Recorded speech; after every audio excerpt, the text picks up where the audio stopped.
Hey guys, what's up? Welcome back to the channel. I hope that you guys had a very happy New Year's and enjoyed your holidays. I really hope that all of you got all the gifts that you wanted, all the smooches that you deserved, and all the joy for the end of 2021. Now, in 2022, I have a lot of things planned in my art career, but also for this channel as well. There's a lot of projects in the works that we're totally gonna dive into in a future time. But also on top of all of that, I really want to start posting more regularly. The last year, I've come to learn a lot about posting and trying different techniques, whether that be art techniques or recording techniques or things like that. But I really want to get onto a regular schedule. There's a lot of interesting ways for me to film, but at the end of the day, I'm an artist. So with that being said, let's get to drawing.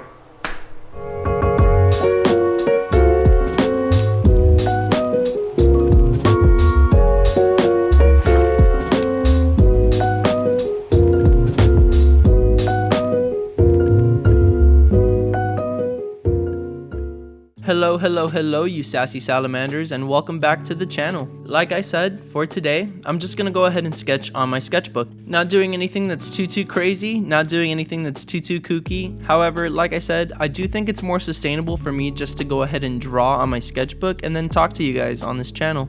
Now, for the sketch that I'm working on here, the reference photo actually comes from a photograph that I borrowed from one of my old classmates from way back in the day in middle school. Many moons ago. She's actually been one of my top supporters in my art, and even if we haven't talked to each other in a bunch of years, she's actually held on to a bunch of my drawings that I created in middle school. You see, back when I was a little kid, I used to make drawings and just give them out to people because I thought that eventually they'd make their way back to me.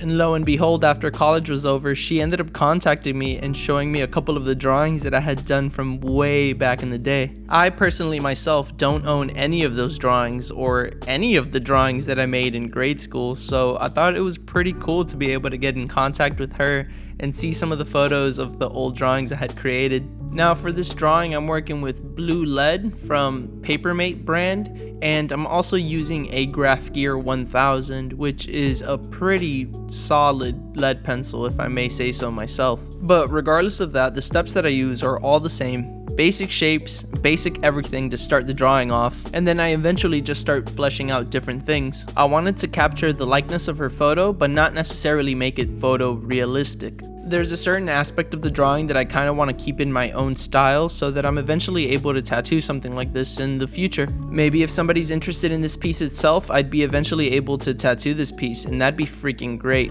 Now, as you can see here, I'm working on a bunch of different aspects of the drawing at different moments. Sometimes it's really good to step away from a certain part and just go ahead and start working on another one. Maybe I wanted to go ahead and work on that left eye, which I eventually build into the nose, but then at other points I just start working on the hair.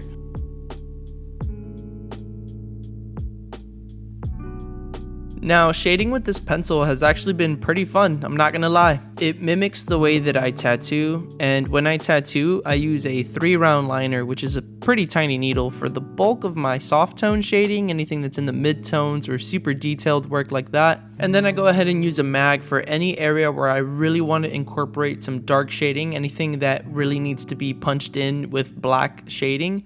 I'll use a bigger needle for that. To be honest, I think this drawing would really make a fun tattoo in the future for me. I also wanted to incorporate different aspects of materials in this thing, or at least some sort of accessory to add to the portrait. For example, the fact that she's smoking, I really wanted to make that smoke more cartoonish or abstract in a sort of way, something that's different than just standard smoke. I wanted to make sure that that cloud had kind of a defined line to show where it's going. And my favorite part of this whole piece is actually the hair. The hairstyle that she had in the photo I thought was super cool, and I kind of wanted to make it look like a solid shape. If you paid attention to the time lapse, you can see in the bottom I actually changed out the shape that I wanted to accompany this hairstyle. It went from being like the sort of ribbon thing to like these triangular shard sort of things that are there.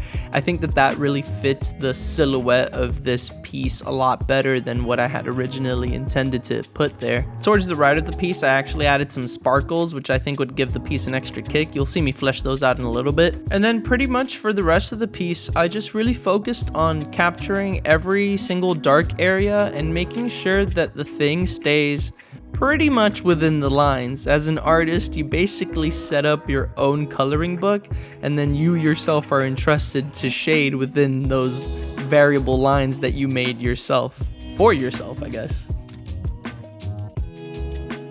Now for the next piece, I wanted to build on that abstraction that I had created in the first one and get a little bit kookier with it. As always, I start with basic shapes and super light lines to go ahead and flesh out where things are gonna be, and then I eventually start building out how the drawing is going to eventually look.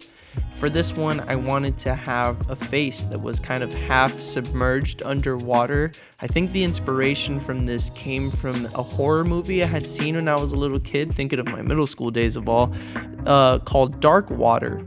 But anyways, I digress. If you've seen that movie though, let me know if you like it. If not, then whatever, maybe you should check it out. There's a Japanese version and an English version, but of course the Japanese version is always better.